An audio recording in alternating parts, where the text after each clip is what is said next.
And welcome back to an episode of the Cool Your Jets podcast. We're your hosts, Ben Blessington and Michael Nania, back with our final positional breakdown. Today we're talking quarterbacks. Michael, yet another season where the Jets are rolling out their brand new rookie quarterback. How does your excitement level with the Jets and Zach Wilson compare to the previous rookie quarterback seasons you've seen with Mark Sanchez, Geno Smith, and Sam Darnold in recent years? Well, I think with this question, we have to be completely honest and just understand that the Jets, there was a lot of excitement around all of these rookie quarterbacks, whether it was Sanchez, Darnold, even Geno had plenty of hype. We were excited about these guys, so I don't think we can be revisionists, act like we weren't. But the hype is definitely there with Zach Wilson, equal to the level of all those guys, but I think maybe to an even higher level just because I think there are more legitimate reasons to believe that he has superstar potential than a lot of those guys. I feel like there are less hurdles he has to jump over, fewer things that he has to fix compared to some of those guys. Even though the competition he played against was lesser compared to Geno and Darnold and Sanchez coming out of Power Five conferences, I feel like from a technical standpoint, he's a lot more NFL ready and also has although from a potential perspective, I guess Geno, Darnold, particularly those two guys probably had upside that's pretty exciting. But I do think Wilson is more NFL ready, more technically profound, and also mentally in terms of decision making and fundamentals, reading defenses than those guys were. But the excitement level is really high, and I'm excited to, even though I none of us wanted to be at this point 3 years later after Darnold. I'm excited to start over again with a much better supporting cast around that young quarterback. Absolutely. And once again, this podcast is sponsored by Canadips CBD. We'll do an ad read on that a little bit later, but let's just hop into the individual players. And since we're talking about them, let's just start with Zach Wilson.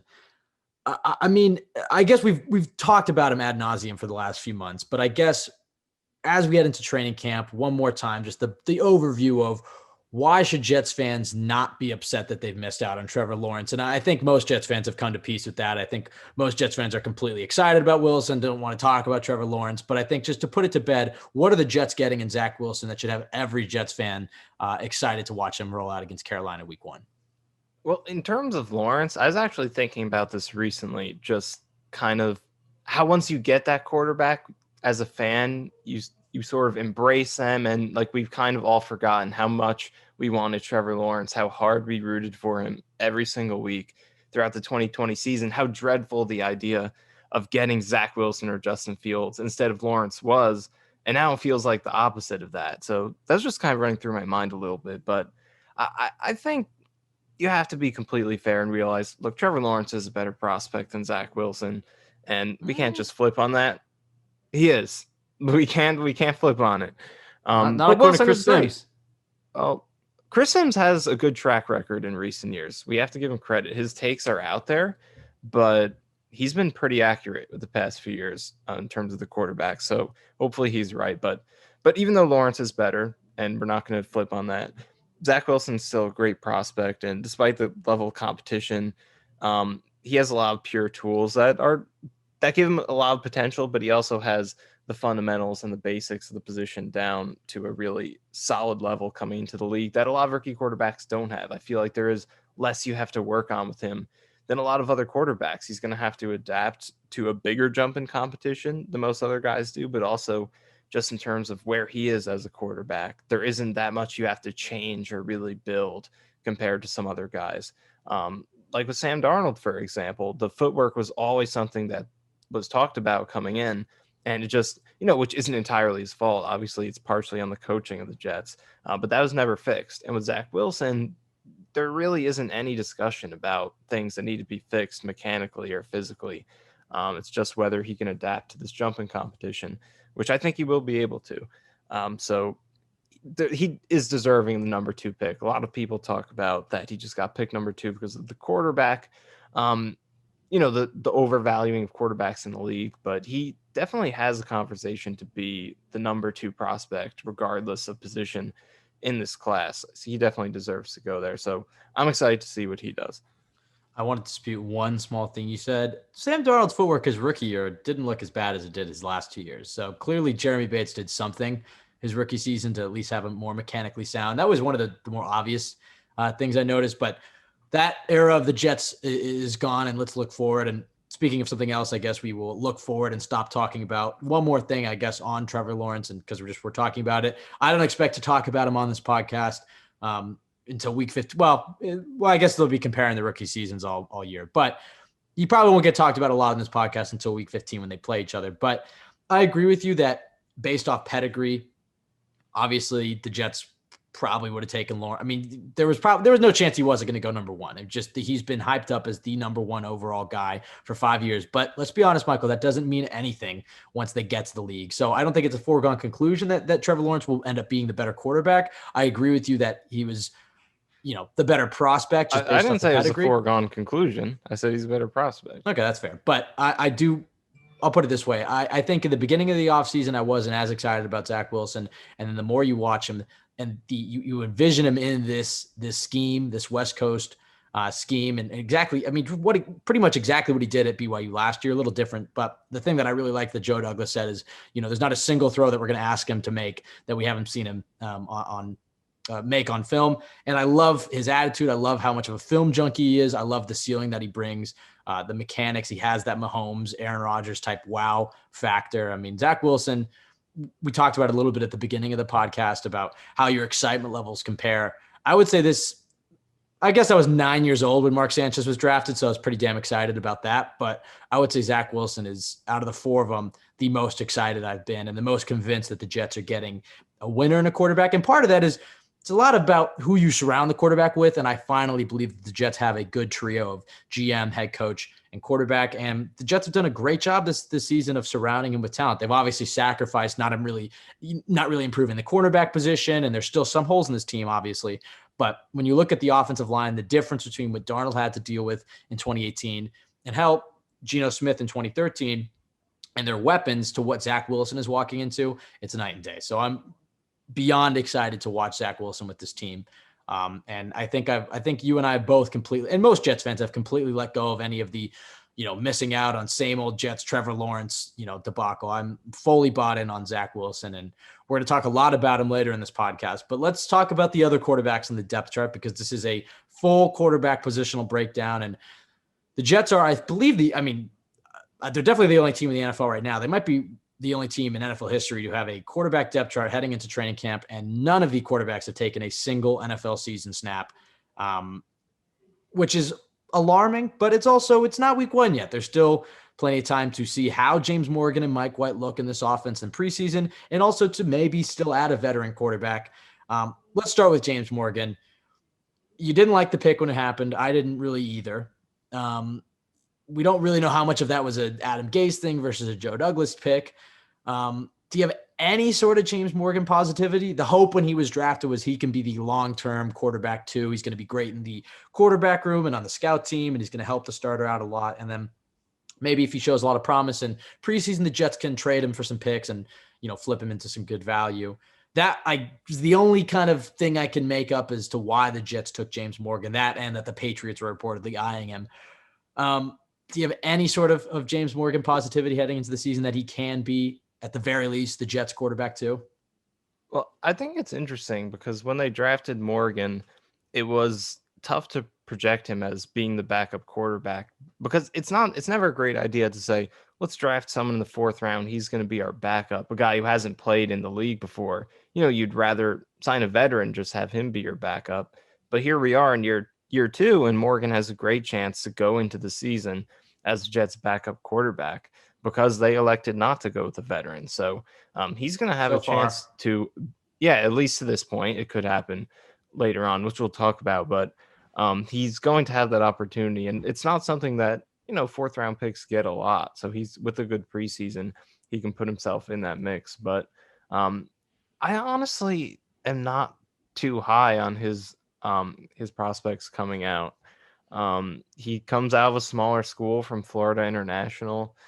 He wasn't very productive there. He wasn't even one of the best quarterbacks in that conference. And he kind of was up and down throughout his career while he was playing there, and he dealt with some injuries. So obviously he has the size that you like. His deep passing was pretty good for the most part. So I don't have a ton positive to say about him. I didn't like the pick coming out, so I'm not going to flip on that. But we'll see what happens. Preseason, he'll have an opportunity to show us if he's progressed since college, and make a play for that backup quarterback job. I will say that James Morgan and that developing storyline will make the final preseason game and the second half of the other preseason games vastly more interesting, because a lot of times when you get to the, Trevor Siemian part of a preseason game, it's like, okay, there's a few rookies and young guys to scout and watch, but the game loses a bit of its luster when you have a quarterback that you're not that interested to see, especially, a young rookie quarterback like the Jets have in Zach Wilson. But James Morgan, obviously the hype is not nearly the same, but it'll be the first time we've seen him at all in a Jets uniform on the field in the NFL. And I'm very curious to see how he looks, because similar to the Cameron Clark situation, how much of it was, okay, he's going to be a designated red shirt versus he's really not playing well in practice? Because I agree with you. He was never going to be immediately the QB2 heading into the season. But why wasn't he ahead of Mike White? Why did the Jets feel they had to keep Mike White? Was it because they really like Mike White, or is it because they just don't feel James Morgan was even close to being ready? Especially after Flacco goes down, and then when Darnold was injured at times during the season. I mean, the Jets were never comfortable having James Morgan in uniform. So is that alarming, or is that just was the plan from the get-go, or is that a positive towards Mike White, who I guess we should talk about? Is there any chance he makes the team in your eyes? Is there any chance that the Jets could even cut James Morgan for Mike White? Or I guess, try to do the 3 quarterback thing again, keeping both White and Morgan. I mean, how do you view his prospects of making the team? Yeah, I think so. I think the possibility is definitely there. It's probably unlikely. You would think Douglas wouldn't want to part with his own 4th-round pick in the second season, which another guy is kind of in that mix, and LaMichael Pirine, even Cameron Clark maybe. So I would say all 3 of those 4th-round picks, probably each of them in their own, probably have great odds of making the team, just because they're only in their second season. 4th-round pick isn't too low. But between those 3 guys, I could see one of them not making it, and then maybe trying to squeeze that player in the practice squad. But I could definitely see White beating out James Morgan, because I think backup quarterback is a really important position, and you just want the best player there. And if you have to risk losing James Morgan through waivers, trying to put him on the practice squad because White is the better player, and you don't feel like keeping 3 quarterbacks, then I think it's something they'll do.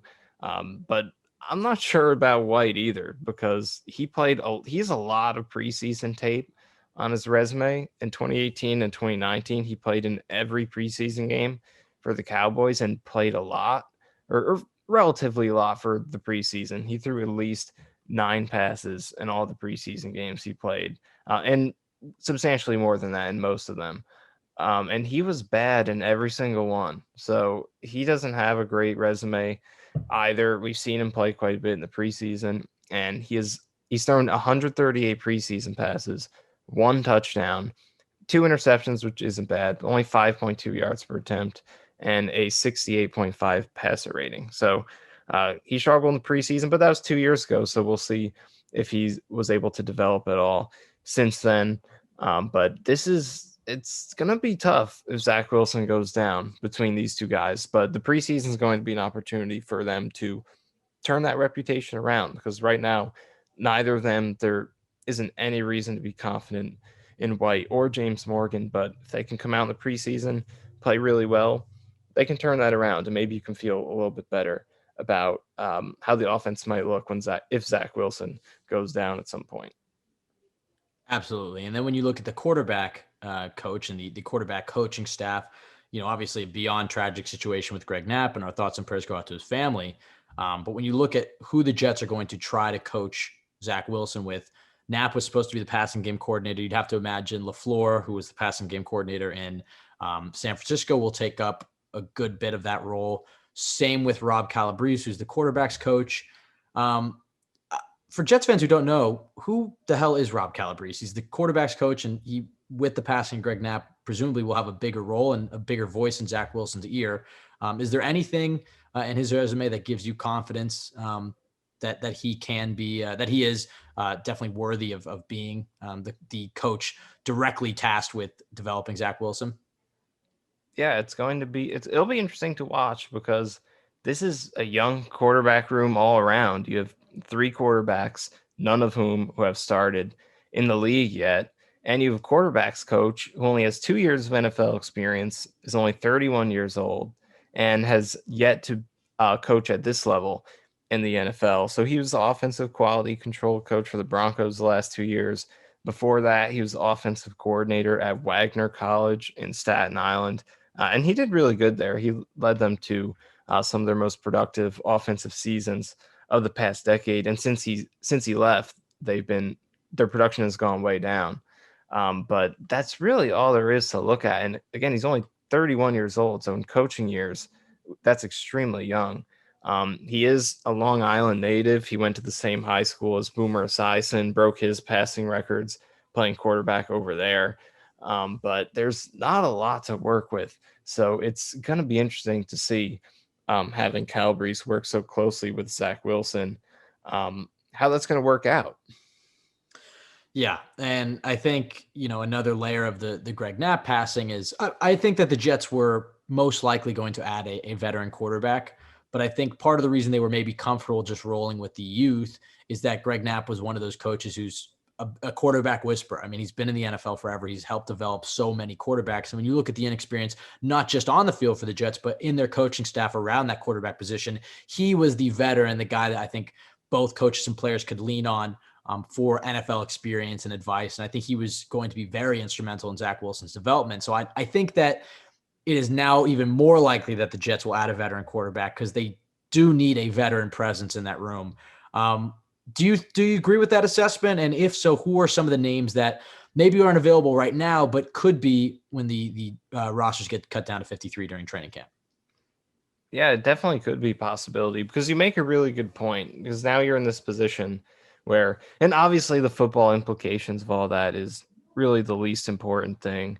It's, it goes much beyond that. There are more important factors of it, but it does create a problem for them now on the football field because it's an extremely young. You also have a first-year offensive coordinator in Mike LaFleur, another guy who's not even in his 40s yet, leading this room. So it's very young across the it's very young across the board. So getting a veteran quarterback in there could really help kind of make up for a lot of that youth. There are quarterbacks in the league who are older than both the Jets quarterback coach and their offensive coordinator. So like Brian Hoyer is one of them. If he potentially gets cut by the Patriots, which you assume will probably happen because they have Cam Newton And the Mac Jones and Jarrett Stidham in there, and the Jets talked to him already. Yeah. So we'll see what happens, but a veteran quarterback could be useful at this point. And then even just from an on-field perspective, if one of these quarterbacks don't break out and play really well between White and James Morgan, then it's going to be so risky to have one of those guys as your backup quarterback. If after 3 preseason games, White and Morgan don't look any more enticing than they do now, as a 4th-round rookie from a small school who wasn't great at that small school, and a guy Mike White who 2-3 years ago was bad in the preseason. If they're not more impressive than that after 3 preseason games, it's going to be catastrophic. It'll be Luke Falk-esque. Maybe even worse if Zach Wilson goes down. Well, maybe not worse. Just I wouldn't say the worse. Supporting cast is better, and the but coaching staff, and the coaching staff. But in terms of what the actual quarterback is doing, like I would maybe trust Luke Falk more than these two guys. No. Okay, definitely not. Don't go that far. Similar.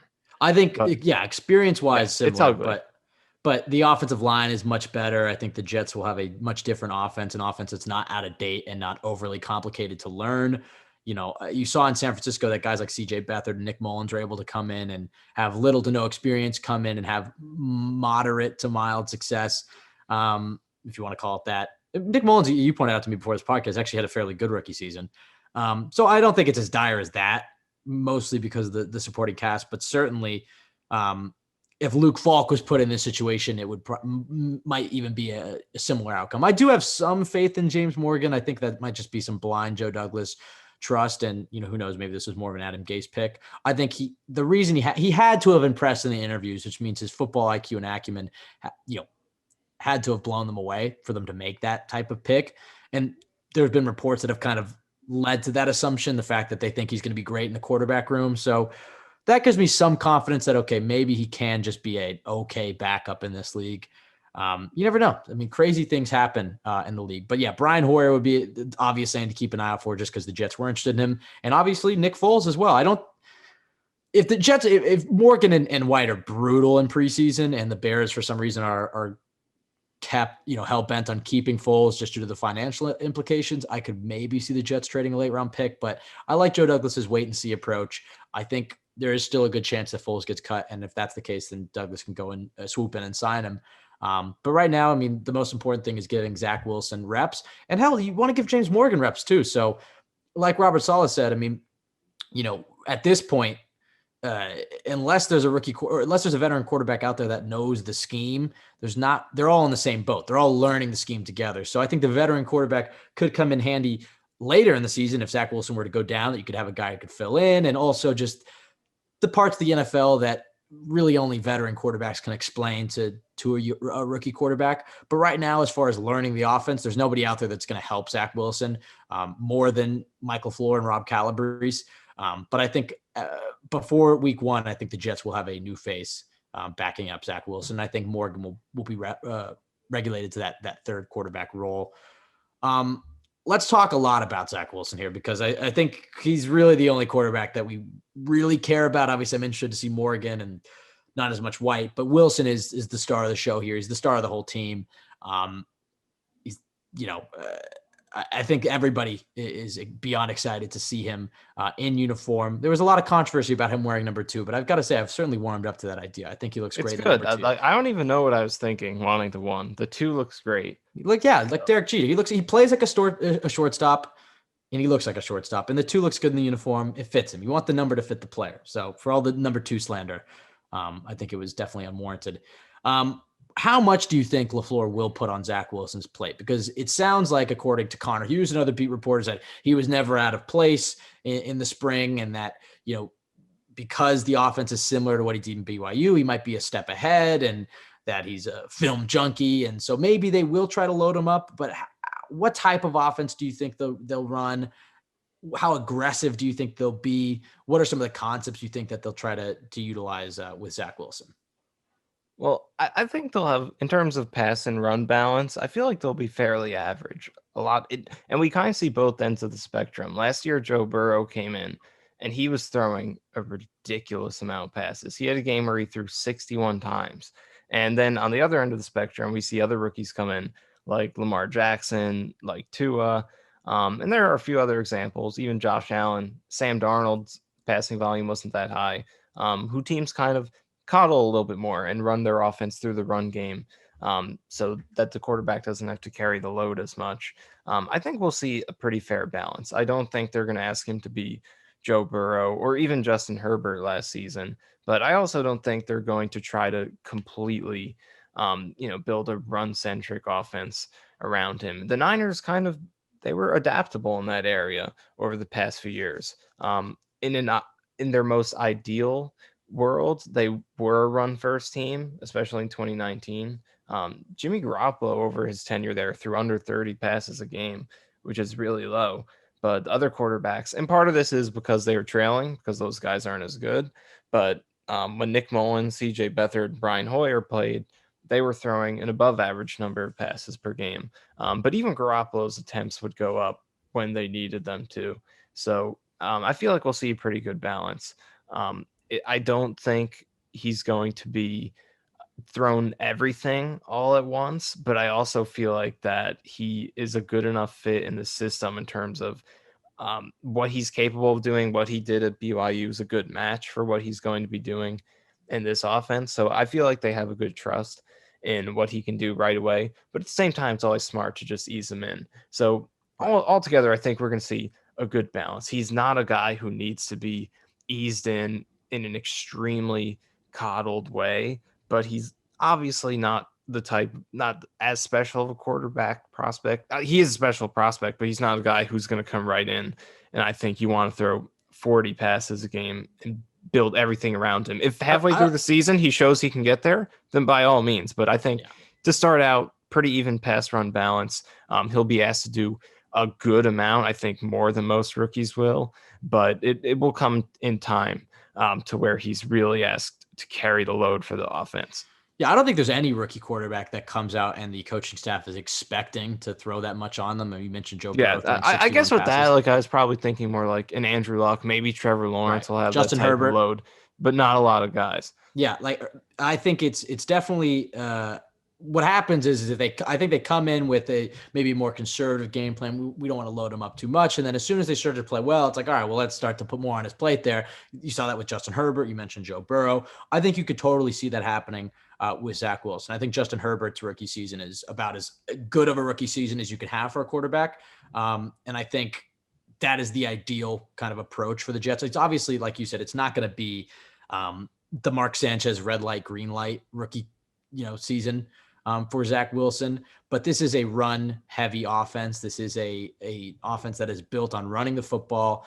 Especially you look at the offensive line the Jets have, more so on that left side. I think they're going to be trying to run it constantly, create heavy boxes, then use play action, throw the ball deep. I think that's what you're going to see. So I think volume wise, you might see Zach Wilson not have as many attempts, but I think his yards per attempt is actually going to be fairly high. Which is just a symptom of this offense. And this offense is run by a few teams in this league. It's probably the most run offense in the league, but there's a lot of different variations. I mean, San Francisco runs it completely differently than LA. I mean, San Francisco, you mentioned, uses a lot of two back sets with Kyle Juszczyk. They like the versatile tight ends and fullbacks. LA uses a lot of single back sets. They use their slot receivers in Kupp and Robert Woods. Green Bay and Tennessee, completely different, but they're all part of the same family tree. Out of those four, which one do you think will resemble the Jets offense the most? Well, I think the first two teams we have to rule out are the Niners and the Titans. Both of those teams were very well. The Niners, again, were extremely run heavy all the time, but the Titans are. And both of those teams kind of have a very heavy offense. They run a lot of two tight ends. The Niners ran a lot of two backs because they had a fullback, Kyle Juszczyk, so they can do that, or a really good one. So both of those teams ran very little, relatively 11 personnel compared to the rest of the league. And I don't think that's something the Jets will be doing because they have so many good wide receivers. So 11 personnel, which when you're putting three wide receivers out there, is I think going to be the basis of their offense because that's the strength of this roster by far. So I think they're going to be doing that, which is what they did last year under Adam Gase. I put out a tweet recently where I mentioned I think that the Jets personnel usage will be similar to what they did last year with Gase. I'm not saying the offense will be similar at all, but in terms of the personnel they use, they were very 11 personnel heavy last year, 72% of the time, fifth highest in the league. I could see them doing that again. And of those teams you mentioned, the Rams are the most similar to that. They ran it 65% of the time.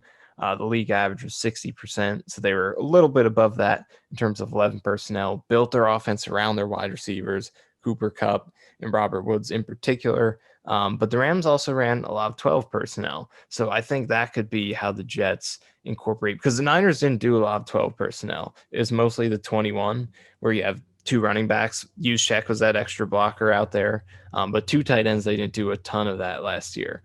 But the Rams did. And I feel like that could be the Jets' way. Instead of running 21, because they don't have Kyle Juszczyk or anyone close to him at fullback, instead they could shift some of that into 12 personnel, but also still do an above average amount of 11. So the Rams ran 65% 11. That was above average. 29% 12 personnel. That was top five in the league as well. And that was pretty much their entire offense. So I could see something similar to what the Rams do in terms of personnel. Yeah, the cool part about this offense is it's very malleable to the players. At least that's what we've been sold, is that unlike Adam Gase, that Mike LaFleur will mold the scheme that he's going to run around the players that he has. So you're right. He's not going to force the Jets to play a lot of 21 personnel like San Francisco. Going to be a lot of similar concepts to those four teams, but they're going to use it differently personnel wise. I would expect, looking forward to next offseason, I think you will see the Jets definitely target that tight end position. Even if Chris Herndon has a good season, I think they will try to go after some sort of versatile fullback unless Trevon West goes really good this season. You've heard about the interest in Ben Mason in the draft this past year. I think you could see the Jets try to look for some sort of fullback so they can use some of those San Francisco concepts, because I think the more versatile you're able to be, the better it's going to be for the coaching staff. You can kind of choose your offense based off the defense that you're playing. And I think the 12 personnel, like you said, using a lot of 11 personnel like LA and then mixing in that 12 personnel with the single back sets makes a lot of sense because you have Wesco, you have Croft, you have Griffin, in addition to Herndon. I think you can have, not that those are studs by any means, but they're at least better, or at least I'm more confident in them than I would be in Wesco at fullback and trying to really run that San Francisco offense in 21 or 22 personnel. We've also mentioned that the Jets can use 6 offensive linemen with George Fant, given his athleticism, use him as that swing tackle, and you can use 1 tight end there, but still have the blocking advantages of that you would kind of get out of 12 personnel without the, I guess, receiving benefit that George Fant would give you, unless you want to use him like Seattle did and throw him a few bubble screens or whatnot. I don't anticipate that much.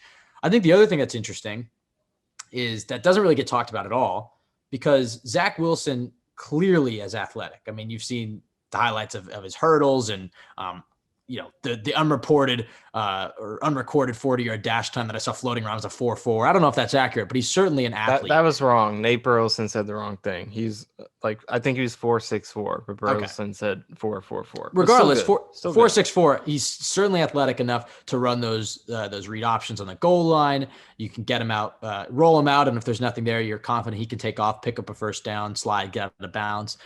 He has ability as a runner, but he said it himself, and this is the ideal quarterback mold that he's a quarterback. He's going to look to throw first. He's not going to be looking to run. Obviously, he's going to take it if yards are there, but his primary objective is to try to throw the ball because he's going to pick up more yards that way, and he's not going to put himself as much at risk as a runner. How much do you think the Jets, or I guess maybe let me rephrase that question. How much do you think Zach Wilson will be running the football? Because I think there are 2 different ways. Obviously, there's the pre-designed runs, those read options, those play action bootlegs or whatever where Wilson is designed to run. But there's also just those opportunities that present themselves. And a lot of times you do see rookie quarterbacks, especially if they're struggling to read an NFL defense, that they can just rely on themselves. They can go ahead and pick up 5 yards. You do see a lot of rookie quarterbacks. Look at Russell Wilson, his rookie year. He ran a ton, doesn't run nearly as much, even though the athletic ability is clearly there. How much do you see Zach Wilson running as a rookie? This is a really interesting storyline to watch because the designed rushing part of his game isn't talked about a lot. Like you said, he had 66 rushes for 353 yards and 10 touchdowns last year. And of those 66 carries, 50 of them were designed runs. So that's about 5 times a game that he was running the ball and it was designed. They were calling a run for him. And obviously most of those were out of option plays in which he was just keeping the ball. So it's not like it was necessarily designed for him, but he had that option to keep the ball. So I don't think it'll be as big of a part of the offense as that was, especially because the Niners didn't do a ton of that. Although they didn't have a quarterback who could do it like Wilson could. Like, you're not calling that for Jimmy Garoppolo, but I don't think it'll be to that extent, but it's something that you can put in there. Kind of like with Sam Darnold the past couple of years. Like, that's not the primary part of Darnold's game or even close to it, but he does have enough to the point where a few times a game, especially in the red zone, throw it in there. And it is something that could be a weapon. So I could see Wilson being used similarly to that. In terms of scrambling, I feel like he's not going to be a big scrambler because I think the good quarterbacks in this league are the ones who don't scramble in those situations. They find a way to get the ball to the highest upside passing option down the field. There are times when scrambles are good. It's just, to be a good scrambler, you have to scramble at the right time. It's not about getting a bunch of rushing yards. It's about scramble when that is the best option available. If the deepest one's not there, the intermediate one's not there, short one's not there, then you go ahead and scramble, get as many yards as you can. But if you're scrambling too much and you're passing up on open targets down the field so you can get a couple of easy rushing yards that are, safe, goes in the stat sheet, nobody even on the broadcast sees that open guy downfield, then you're kind of leaving value on the field that isn't really getting noticed.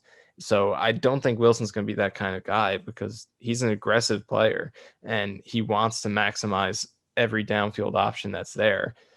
So I feel like he's not going to be a big scrambler, but I could see them incorporating some RPO read option stuff in there for him because he does have pretty good speed. And also he's a guy who's going to put his head down and run tough at the end of the run, which you'd like to control to be safe. But he does have some capability as a rusher. I think they'll throw a little bit in there.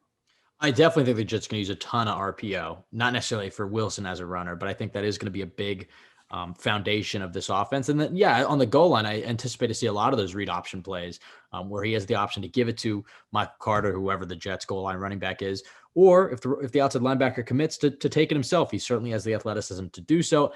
I would envision 4 rushing touchdowns for him, maybe 5. I think he will get a few on the goal line, and I think you will see him run a bit more than what you're saying, but I agree with you. I think that his number one objective is to throw the ball, and I think he's going to do that. I get, anytime he takes off, as soon as he takes that first hit, I think every single Jets fan is going to shudder, especially with his injury history in that shoulder. Although I will say he did show the ability to take a hit at BYU last year. He took a number of shots. Working with him like Joe Girardi did with Mark Sanchez in 2009, learn how to slide, learn how to get out of bounds. It's not worth the extra 5 yards unless it's 4th down and the Jets season's on the line. Slide, get down. It's okay. It's okay to punt, and I think that's a big thing for him. If he does decide to run, is he doesn't have to fight for extra yards to prove himself to teammates. You saw that a few times at BYU. He protected himself on a few occasions, but there were too many times where he leaned in with that shoulder, that throwing shoulder to truck a defensive back. And it's not worth it in the NFL when these guys are older and bigger and better tacklers and harder hitters. Just not worth it to have to watch James Morgan or Mike White man up for a few games. Who do you think will be his favorite target this year? When you look at what he did at BYU and the targets that he favored there, you and I were talking about in different parts of the field. He had, obviously, his tight end had a ton of touchdowns in the red zone, but wasn't really targeted outside that. He loved those big jump ball possession receivers like Dax Milne. Obviously, the Jets have a few of them in Corey Davis and Denzel Mims. And then obviously there's been a lot of buzz about Elijah Moore. Jamison Crowder has been a very reliable target for the Jets. And the Jets have a few good receiving backs as well. So who out of those options, I mean, when you look at it by the end of the season, who do you think will say, okay, that was Zach Wilson's safety valve? I feel like it is between Corey Davis and Elijah Moore, which feels like the obvious answer, but I think it is between those two guys. I think it just depends on how much this offense kind of lets him lean into that aggressive vertically down the sideline, contested jump ball sort of game that he played at BYU. How much they lean into that versus how much they wanted to stay safe, play the ball over the middle, even design touches for Elijah Moore, whether it's on jet sweeps or screen passes, things like that. Depending on the balance between those two things, I think is going to determine who leads them in targets. And I do lean towards Elijah Moore because I think with your rookie quarterback, you want to play it as safe as possible without being overly safe. But I think leaning on the short game, kind of easing him in, it's probably the best way to go about it. And I think that favors Moore really well. And I think Moore is going to get a lot of snaps because in the run game, I think without a ton of size and talent at tight end and fullback, I think they'll compensate for that by using Elijah Moore's motion to create holes in the run game in that way. Because, if you're playing less 12 personnel and you're playing a lot of 11 personnel, but you still want to run the ball a lot like the Jets probably are going to want to do, you have to compensate for that in some way. And I think Elijah Moore's motion will do that. So he'll be out there a lot. He's got to be established as a threat for that motion to matter, because last year the Jets did not run a lot of motion, but when they did try to do it, it wasn't that effective because Jameson Crowder and Braxton Berrios, Crowder's a good player, but those two guys when they're in motion, they're not really scaring you because you're not threatened by the possibility of a rush attempt or a jet sweep by them, because A, neither of those guys have that much speed, and B, the Jets just didn't do it a lot. So with Elijah Moore, I feel like they're going to really establish that threat of they're going to feed him the ball a lot, and they're really going to make him a guy that defenses worry about, so that the motion threat can be there, and that can really help open up the run game. So I think Elijah Moore is going to be the guy in this offense as a rookie. I really do. But Corey Davis is going to be there right there too. I think if Wilson develops really quickly and they let him just air it out, be a lot more aggressive, then Davis can kind of take over as that guy. But I think it's between them two. I think that I kind of asked 2 questions there, because the original question is who will be his favorite target? And then at the end I said, who will be a safety valve? And I think that can be 2 different things, because I agree with you. I think Corey Davis is going to have a big year for the Jets, but I don't think he's necessarily going to have the highest volume or when it's third down, defenses are going to key in on Corey Davis. And that's where a guy like Jamison Crowder, if he is on the field, can really shine. I mean, that's what he's been so good at. If Chris Herndon is going to be anything, this is the season you're going to see it in this offense. Not enough evidence to rely on him to be that reliable tight end for Zach Wilson, that reliable receiving threat. But in this offense, that tight end position is generally the safety valve.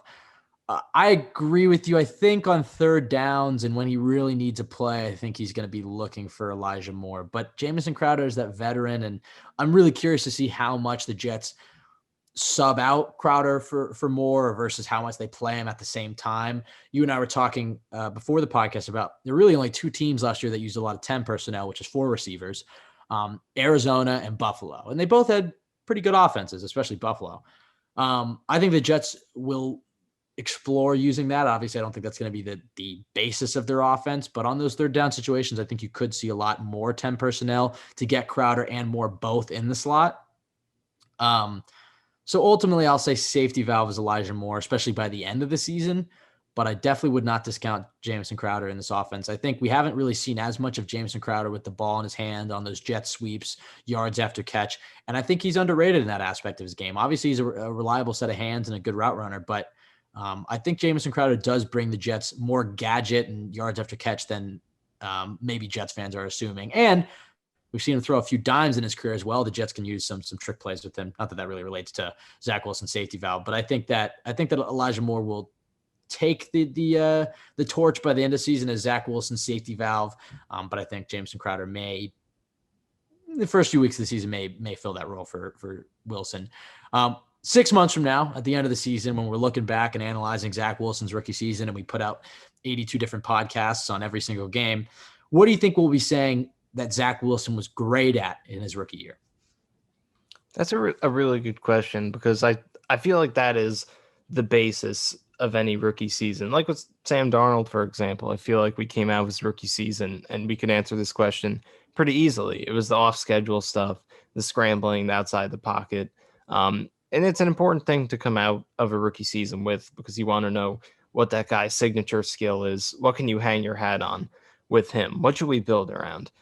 So it's an important question. And with Wilson, I feel like his deep ball is going to be what we come out of the season with, which I don't think is what a lot of people think of first in this offense particularly.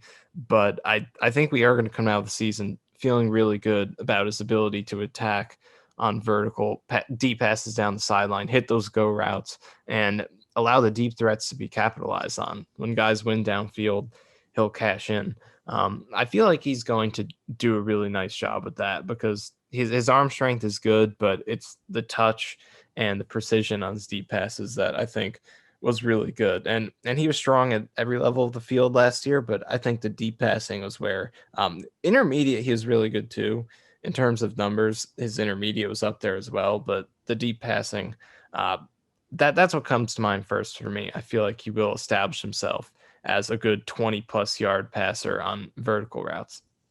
I agree wholeheartedly with that. I think, to maybe broaden it, I think his accuracy as a whole will be something that we'll be pretty happy with. Obviously, he's going to miss some throws. You saw it at BYU that he would have 1 or 2 passes a game where he would just completely whiff on it. But outside of that, he was pinpoint accuracy. And it's like you said, it's not just the arm strength. It's the fact that he has that changeup.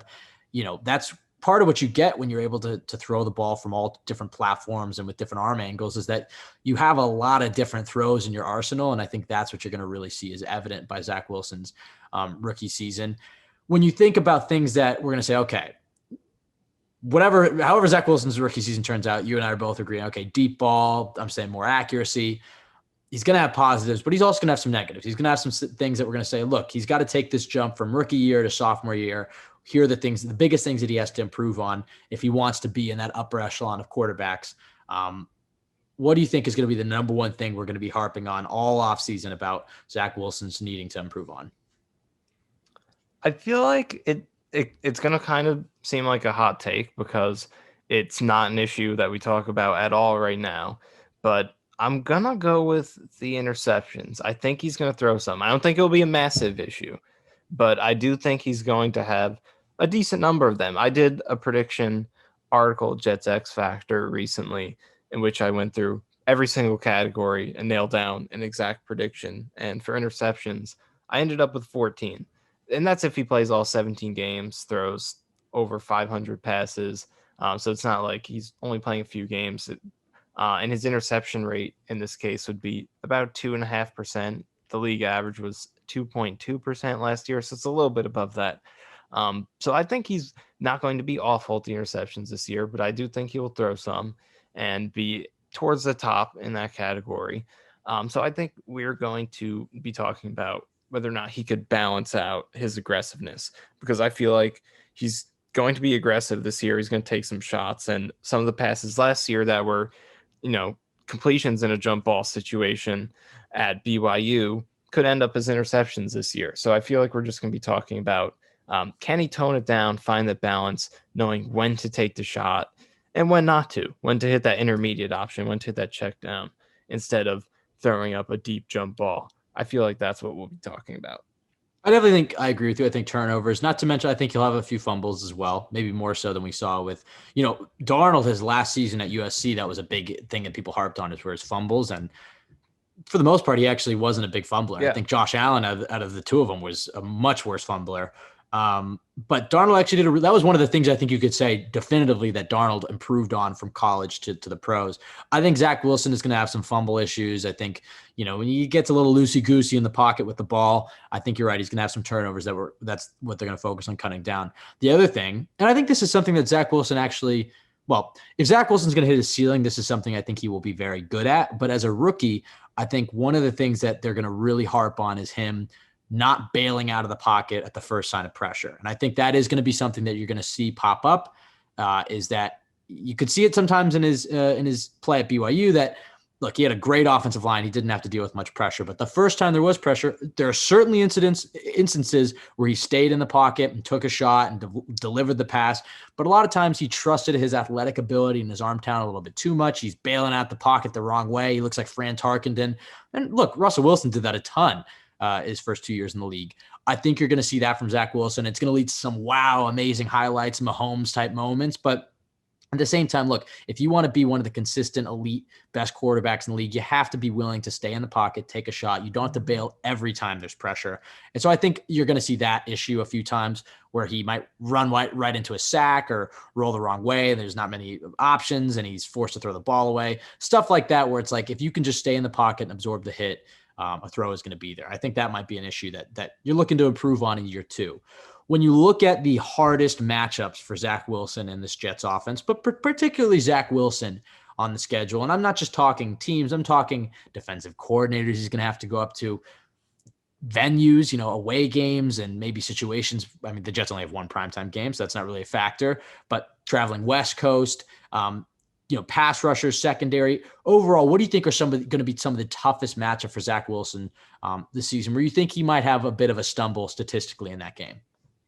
Well, I think the first guy that comes to mind, and we talk about this way too much because we've had way too many rookie quarterbacks, but Bill Belichick has an established track record of playing or coaching really well against rookie quarterbacks. So both of those matchups will be very interesting, especially in the second game. He'll be making his home debut against one of the notorious rookie quarterback killers. And obviously the next game in Foxborough, having to go on the road, but after a bye week in week 7, going to New England. That one will be interesting too. So Bill Belichick definitely comes to mind. And I'm interested to see how he does against pressure, because his pressure track record is interesting. He put up pretty good numbers under pressure, but compared to some of the other areas of his game, especially his clean pocket passing relative to the rest of the country was better than his under pressure passing. So he was still good in that area, but not quite as great as other areas of his game. And he obviously didn't have to face very much of it behind a really, really good offensive line. So I'm interested to see that area of his game. So when they face good pass rushes, especially interior pass rushes, so like the Colts and DeForest Buckner, when they face the Eagles, Fletcher Cox, Javon Hargrave, teams like that, Tampa Bay with Ndamukong Suh and Vita Vea. You got it out. There you go. I got it out. But when they face a good interior pass rush, Grady Jarrett and the Falcons in week 5, Good interior pass rushes. I'm interested to see how he does against those as well. Yeah, I think there are 5 games to me that jump out as potential nightmare scenario games for the Jets. Every rookie quarterback so far to this point has had them, where it's just a brutal, ugly game. They throw a lot of interceptions. They can't get the ball moving. There's 5 games. There's 5 teams that I look at and see, okay, I can see that happening. Um, the first one, like I'm going to say that I agree with you on Bill Belichick, and I think this Patriots defense is going to be the strength of them. I'm going to say the one where they travel to Foxborough is more concerning to me than the home Yeah. game, week 2 home opener. I think the Jets might get some juice there. But I would say week 3 against the Broncos, against Vic Fangio, on the road, traveling west. A lot of this depends on how the Jets fare in their first 2 games. If the Jets are 2-0, they're just going to roll high into that game. But there's a good chance the Jets could be 0-2. So I think that defensive coordinator in particular is very good against young quarterbacks. They have a great pass rush. I think the Titans, their defense was not very good last year, but their offense is so damn good. And I think they are going to be so hard for the Jets to stop. I think that's going to be the biggest blowout of the season in my eyes. I think, look, the Titans run a similar offensive scheme to the Jets, so their defense is going to be very keyed in onto what the Jets are trying to do. Their strength relies at the wide receiver position, which is directly contradicts the Jets' biggest weakness, that cornerback. I think the Jets going to get blown out that game. So I guess maybe if the Jets are playing from behind, that Zach Wilson might be able to pick up some yards. But overall, against Mike Vrabel, I think that might be a tough game. The game against New England in Foxborough could be tough. Home against New Orleans, against Dennis Allen, I think that's another game to keep an eye out for. It might be tough. And then lastly, Todd Bowles' revenge game, week 16. Or week 17, with that Bucs defense. I think that's going to be a tough one. I almost threw, just because it's been a reoccurring theme for the Jets the last few years in Miami, especially against Brian Flores. That seems to have been a tough game for the Jets. They haven't been able to win down there in a while. And Brian Flores is a terrific defensive coach who comes from that Belichick tree. So you can lump that in. There's 6 games right there. I'm not saying they're all going to be bad. I just think that those are the 6 toughest defenses. But outside of that, I think there are a lot of opportunities for Zach Wilson to thrive. And when you look at the schedule, Michael, what are some of the games that jump out to you? Not necessarily as easy opponents, but maybe softer defenses, some defenses that might be easier for Wilson to put up some numbers, to get some 300-yard passing games, maybe a 4 TD game.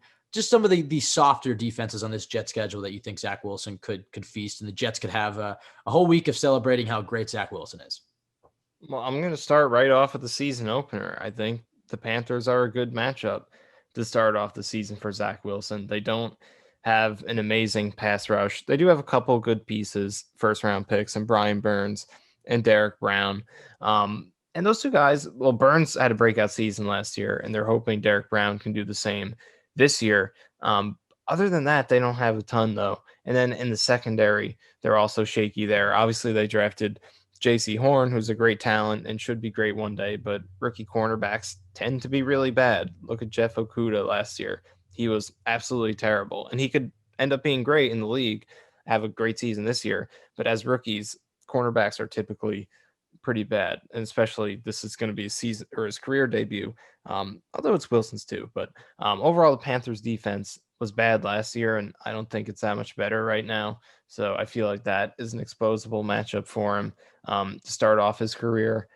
And then looking at the rest of the schedule, Jacksonville, I think in week 16 against Trevor Lawrence, that is a game where he could play really well. Every team's going to point God's out. sakes, let's hope so. Let's hope so. Please. It's crazy that they have these matchups on schedule. You got to face Darnold in week 1, Lawrence in week 16, just up and down. Get these really cool Tom Brady, Todd Bowles, Tom Brady and Bowles.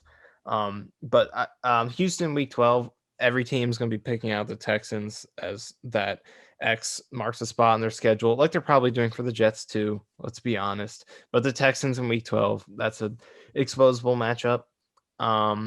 Those are a couple of the ones that stand out. I think Tennessee, I know you mentioned them as a blowout potential, but their defense is not very good. They don't have a good defensive line or pass rush. So I think that's one that he could expose at home in week 4. The defense against that offense is going to be a big question, but I could see that. That's true. Being a shootout type of game. So those are some of the ones that stand out. I would pick the Panthers, Titans, Texans, and Jaguars as opportunities to put up really big numbers. I think that's a good point with Tennessee. I think it's more so that the Jets are going to have a really tough time getting off the field. And so maybe that will lead to more of a shootout type of game. But I think Tennessee's defense had a down year last year, but I like Mike Vrabel as a head coach, and I think he's going to have his defense in order this year. They run the football, they control the ball. They have a great, I said the strength of their team is receiver, but the best player is Derrick Henry, the running back. I just think it's going to be such a tough matchup for the Jets, but maybe you're right. Maybe that leads to more of a shootout. Regardless, I think that's a game the Jets lose. I think one game you didn't mention, Bengals at home. I think maybe it's just because it's on Halloween and the Jets will definitely be wearing their black uniforms. Maybe that's black uniforms during the day. We've seen some good results so far, only 2 of them, but both wins. But mostly just because I think that's a good matchup for the Jets to expose. I like the Joe Burrow versus Zach Wilson thing, but I don't like Cincinnati's defense. I don't like Cincinnati's coaching staff. I think they're going to clean house after the season as far as head coaching goes. We didn't even mention them as one of the teams that runs the similar kind of wide zone type of offense. But another coach that's from that Sean McVay tree, but I just don't think defensively that they have the firepower to keep up with the Jets. And I think that is, when you look at Darnold's rookie season, it's kind of around the area a little later, but Darnold obviously had a good week 1, I guess I should say. Team wise, an amazing week 1. And he sputtered for a few games and he came back. He had some strong performances against Indianapolis and Denver. I think that's kind of an example of a game. It's a weaker opponent, a weaker defense at home, regular 1 p.m. game. I think that is just kind of a soft spot in the schedule. You're rebounding after the game against the Patriots.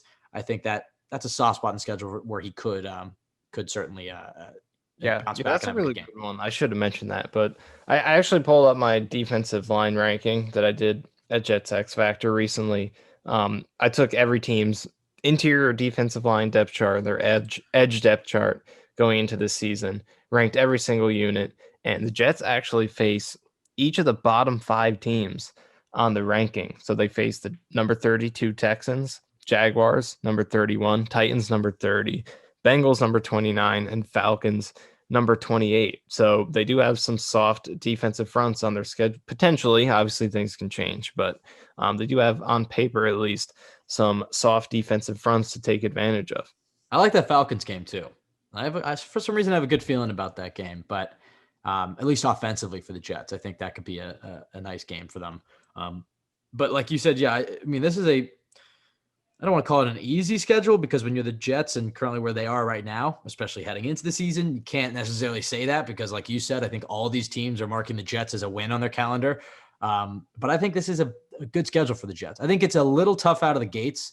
I like the Panthers matchup and whatnot, but just the Jets fan in me is just doubting that they'll win that game. I think that matchup wise, they should win it and maybe Darnold will blow it, but just there's something in me that pessimistic voice that's saying, oh, the Jets are going to blow that game. And it's never easy playing Bill Belichick with a rookie quarterback. I don't like traveling to Denver and Tennessee's tough, but I think once they get through that first 4 games, it's a nice schedule for them. You released an article on Monday, detailing your specific stat line for Zach Wilson. We've kind of both talked about TDs and interceptions. I want that, but I want the whole shebang. I want everything. What type of stat line, what type of rookie year do you think Zach Wilson will have?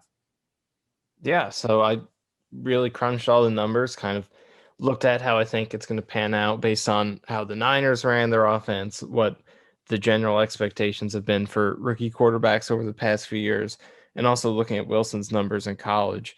And I feel like Wilson does have a chance to be a close to average starting quarterback as a rookie, which obviously isn't some glowing endorsement. It doesn't sound like it. But when you look at what most rookie quarterbacks do, the first guys you think of are the Herberts and obviously Mahomes wasn't a rookie, but I'm struggling to think of great rookie quarterback examples off the top of my head. But there are so many guys who come to mind. Baker Mayfield had a great rookie year. Dak Prescott. There are a lot of rookie quarterbacks who stand at rookie seasons, but for every one of those, there are probably 5 to 6 others who are really bad. Most rookie quarterbacks are not good.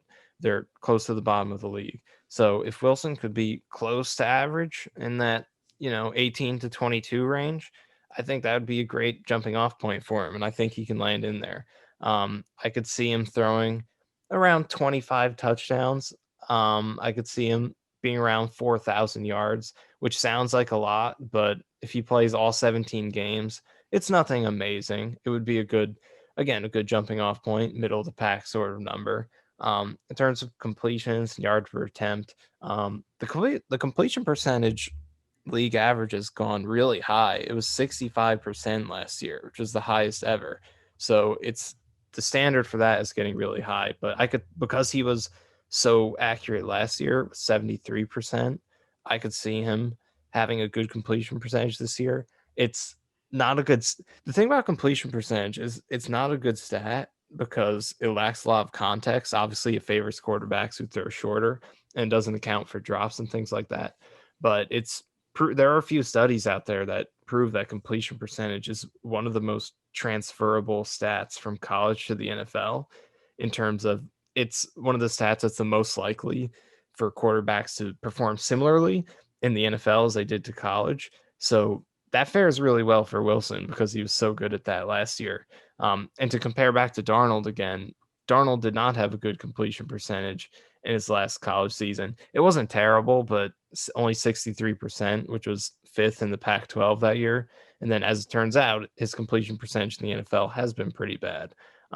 Joe Burrow translated his completion percentage, at least so far. He was good in his first season. So I could see Wilson being up around 65%, around that league average. And maybe his yards per attempt should be around that too. So that's basically where I'm at with Zach Wilson. I could see him being a league average or close to it starter as a rookie, which doesn't sound like I'm pumping him up that much, but it really is. Most rookie quarterbacks don't come close to doing that. So I would be excited if he could do it.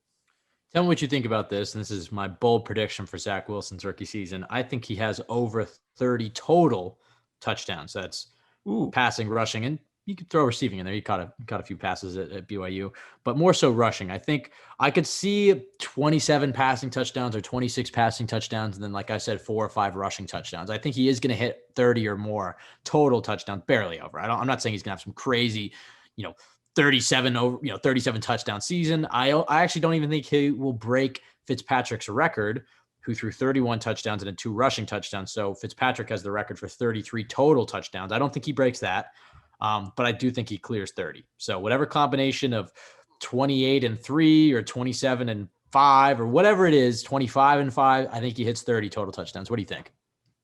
I think that's fair. If he plays all 17 games, that's definitely not as optimistic as it sounds. It'd be great, but it's in 17 games, because I think that's a big thing for a lot of quarterback total numbers. You forget that really only probably close to half of the quarterbacks in the league actually play every game each season. So playing every single game is a big part of putting up those volume numbers. So if he plays all 17 games and puts up 30 touchdowns, that's not even 2 a game. So it's nothing crazy. So I could definitely see him doing that. You just had the shit on my hot take, but that's fine. I didn't. I said it's a very good balanced take, and that you're not being out there. I was trying to be outlandish. No, I know what you mean. And also, I think that's a good point you raise. Because obviously I wasn't even thinking about the 17 game. I know a lot of season records are going to get broken in the next few seasons. Just that extra game is so huge. That's an extra maybe 400 yards passing. That's an extra maybe 3 or 4 touchdowns. I mean, that is a huge difference. So a lot of these records are going to get broken. So yeah, it would be a shame if Zach Wilson does not break the touchdown record that Fitzpatrick has in the next few seasons.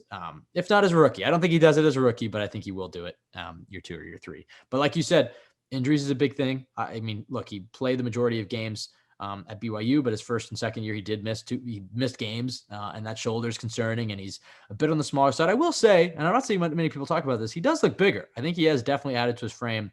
Look at his recent Instagram posts. He looks like he's been hitting the weight room, and Salah's been talking about how that was one of the things that he really requested, is he wanted an individualized strength and conditioning program, a really in-depth program where they could be individual to each player and get them on a specific diet and workout regimen. And it seems to be paying dividends, at least with Becton and Wilson we've seen so far. I'm curious, this is a bit off topic from Zach Wilson. I'm curious to see what type of shape Quinnen Williams shows up to camp in starting the season on the PUP list. With that broken foot, he hasn't been able to run. His cardio and his conditioning might not be as great. He showed up to camp last year in great shape, but these are all topics that we'll talk about later in the week as we get into training camp. We'll have a podcast dropping Thursday.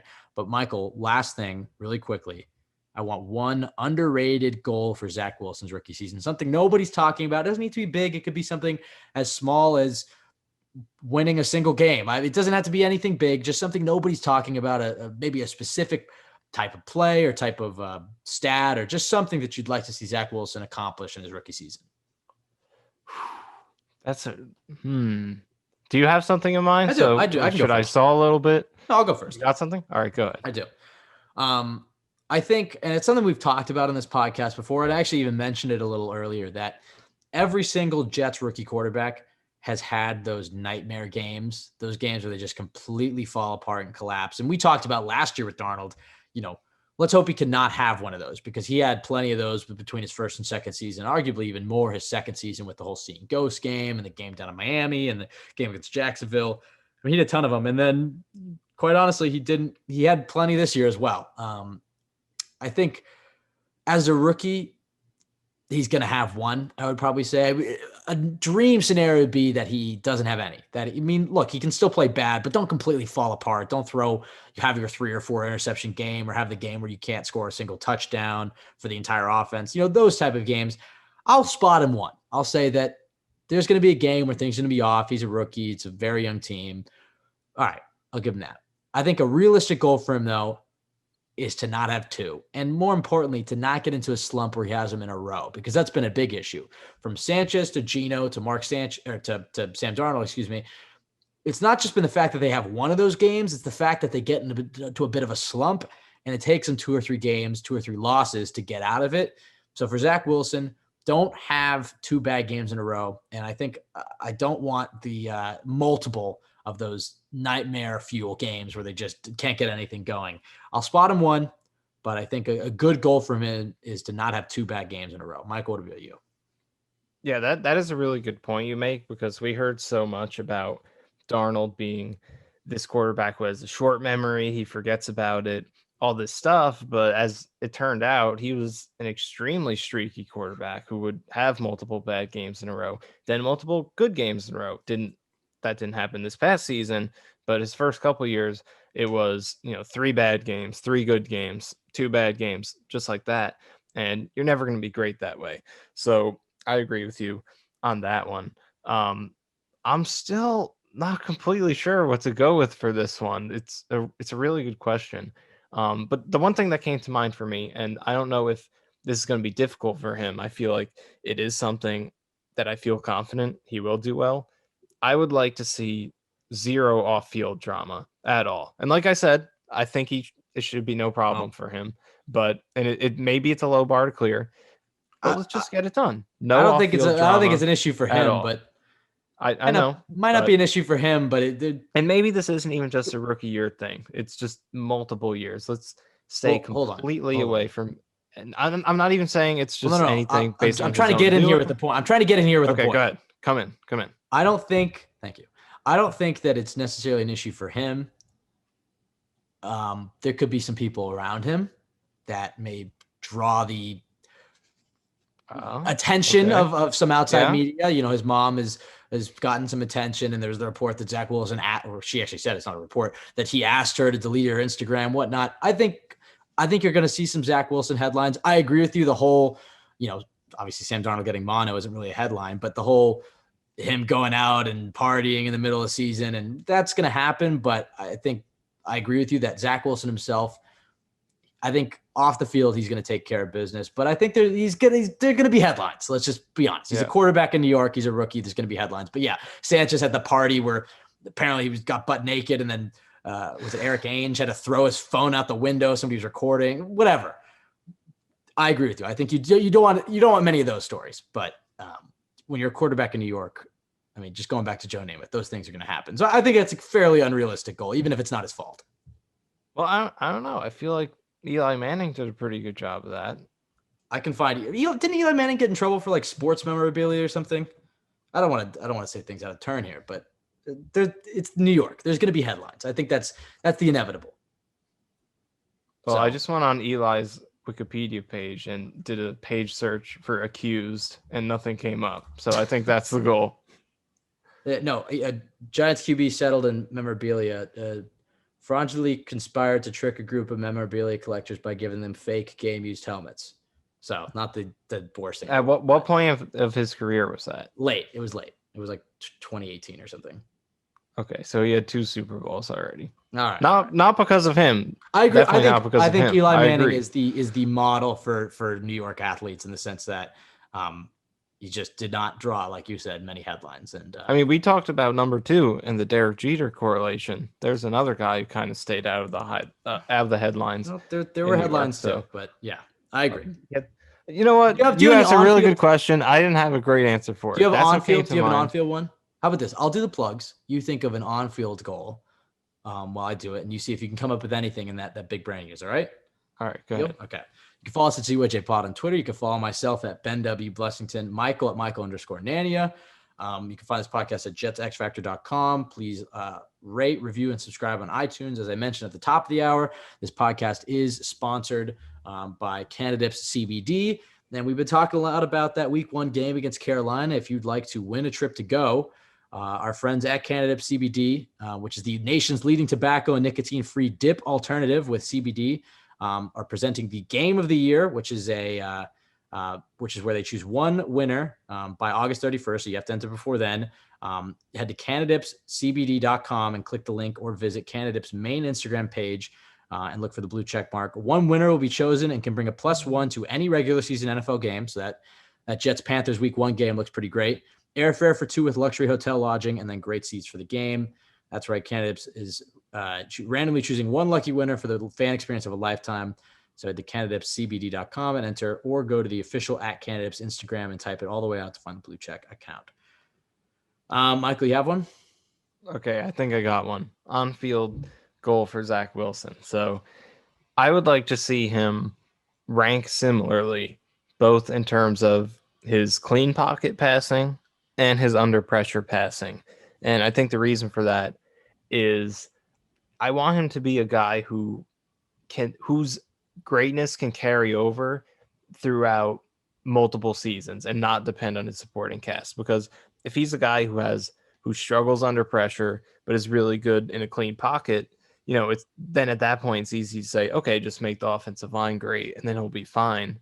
But then that's not a true franchise quarterback. That's not a guy who can carry your team throughout a decade and keep you competitive, even when your offensive line is bad, even when you have injuries or there's turmoil in the coaching staff, because that's what franchise quarterbacks do. They're just as great.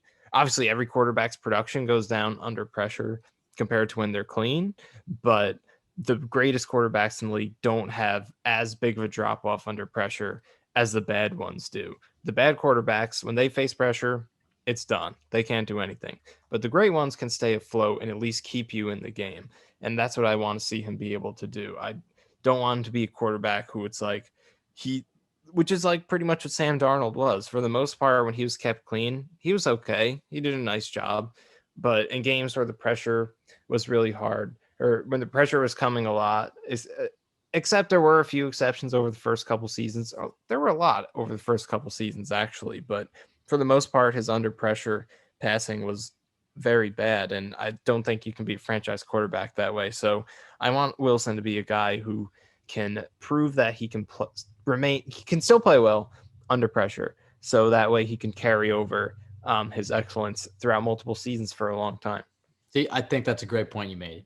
I especially the part about I think a big concern people have with Zach Wilson is that the offensive line that he had at BYU gave him a ton of time to operate, and that's where you saw a lot of that magic. He's not going to have that time in the NFL. I think the Jets have a good offensive line, and so he will get some time, more so than Darnold got, but he's not going to have 4 or 5 seconds in the pocket to create a play. Being good under pressure is going to be big for him. And so I think look at that. You had to think, use that brain of yours, and you got a great answer. I just need some time and pressure. Some CBD. No, I'm kidding. Oh, Jesus. I forgot. Canadips CBD is a fast-acting and innovative way to consume CBD that works and tastes great and won't make you play sneak-a-chew with the wife during football season. So no sneak-a-chew for Michael. All right, that's going to do it for us. Everybody have a great week. Training camp just around the corner. We'll be back on Thursday. Stay tuned. Go Jets.